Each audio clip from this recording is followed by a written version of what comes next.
आज पत्रकार परिषद घ्यायचं कारण हे होतं की पालकमंत्र्यांना आमची टीका केली की एकाच कुटुंबातून तीन लोक तिकीट मागतायत आणि एका उमेदवाराचं तिकीट कटलं तर त्यांच्या चौकातल्या ऑफिसचे पवार साहेबांचे पोस्टर फाडले आणि त्यांच्यावर शाई टाकली। तर तो पोस्टर फाडणारा आणि शाई टाकणारा हा पालकमंत्र्यांचाच कार्यकर्ता होता। त्याचे मी आज पुरावे सर्व प्रिंट मीडिया आणि इलेक्ट्रॉनिक मीडियाला दिले आहेत आणि जो ज्याने शाई फेकली ज्याने पोस्टर फाडले तो पालकमंत्र्यांचा रस्त्याला कट होता।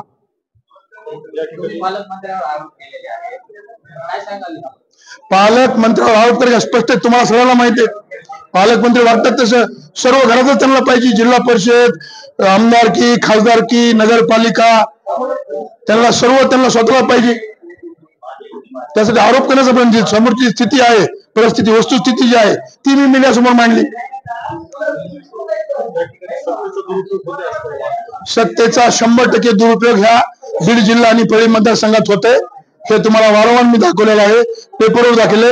भ्रष्टाचार, पीक विमा न देणं, अनुदान खाणं, व्यापाऱ्याला त्रास देणं, परळीतल्या लोकांवर खोटे गुन्हे दाखल करणं हे अतिशय पालकमंत्री त्रास ह्या मतदारसंघात वाढलेला आहे। त्यांनी स्वतः या एवढा विचार करून त्यांना स्वतः निवडणुकीतून माघार घ्यायला पाहिजे असं माझं म्हणणं आहे। पीक विम्याचा विषय असा आहे की पीक विमे देवस्थानच्या जागेवर भरले गेले, इनामी जमिनीवर भरले गेले, एकाची जमीन आणि दुसऱ्याच्या नावावर जमीन भरले गेले।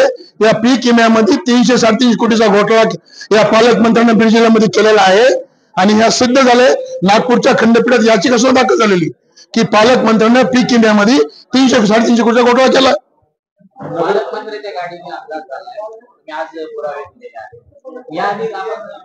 याआधी सुद्धा मी पेपरला बातम्या दिल्या, याआधी सुद्धा मी चौकशी करावं म्हणून सीबीआयला मागणी केली आहे की ही 4 वाजताची घटना घडली ती कोणाच्या गाडीने घडली, ती गाडी कोण चालवत होतं याची चौकशी करण्याची मागणी केली मी।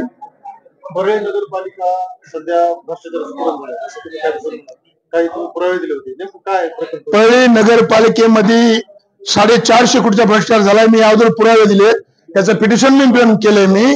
मी याच परळीच्या जनतेला आता उद्याच्याला जसे नगरपालिका इलेक्शन लागतील त्यास आमचा पक्ष शरदचंद्र पवार राष्ट्रवादी काँग्रेस परळीची नगरपालिका ताकदीने लढेल आणि त्या टायमाला त्यांच्या भ्रष्टाचार सगळे करून आम्ही एक त्याची श्वेतपत्रिका काढून ज्यांना भ्रष्टाचार केला त्यांच्यावर गुन्हे दाखल करण्याचं काम करू। उद्या इलेक्शन आहे, आम्ही आमचं काम पैशाचं करतोय, आम्ही बीटी गाठीवर भर दिलेला आहे। प्रत्येकाचे काम वेगळे, उमेदवार गावगाव जाऊन फिरतायत, मी स्वतः बीटी घेत आहे, सर्व मतदार चर्चा करीत आहेत, परळीमध्ये आम्ही करतोय, सगळी आमची यंत्रणा सज्ज, बूथ योजना हे ते आम्ही सगळं केलेलं आहे। उद्या 20 तारखेला मतदान घेण्यासाठी आम्ही तयार आहे। सध्या बीड सध्या परळीमध्ये चर्चा आहे की शरद पवार गटामध्ये 2 गट झालेले आहेत असं। अनेक पक्षांमध्ये अनेक गट असतात, पण ते एकदा निवडणूक लागली, एकदा एकाला उमेदवारी मिळाली की सगळे गट एकत्र होऊन काम करत असतात। भाजपमध्ये 2 गट आहेत, अजित पवारच्या पक्षामध्ये 2-3 गट आहेत, तर पवार साहेबांच्या पक्षात 2च आहेत, दुसरीकडे 4-4, 5-5 आहेत। तुमच्याकडे किती उमेदवार आतापर्यंत? तुमच्याकडे सगळं कशामुळे? तुम्हीच खासदार, आमदार, सरपंच, जिल्हा परिषद सदस्य। माझा प्रश्न आहे त्या शिशू मुंडे आणि शिवानी मुंडे, शिशू धनंजय मुंडे, शिवाजी धनंजय मुंडे यांच्या आईचं नाव ह्यांना सांगावं, डिक्लेअर करावं, लोकांना जनतेला करावं त्या 2 लेकरांची माय कोण आहे?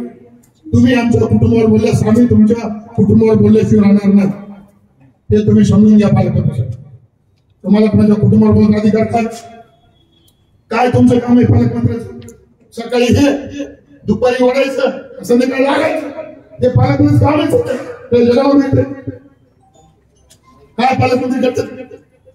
बीड जिल्ह्याचे पालकमंत्री निवडण्याचं काम काय?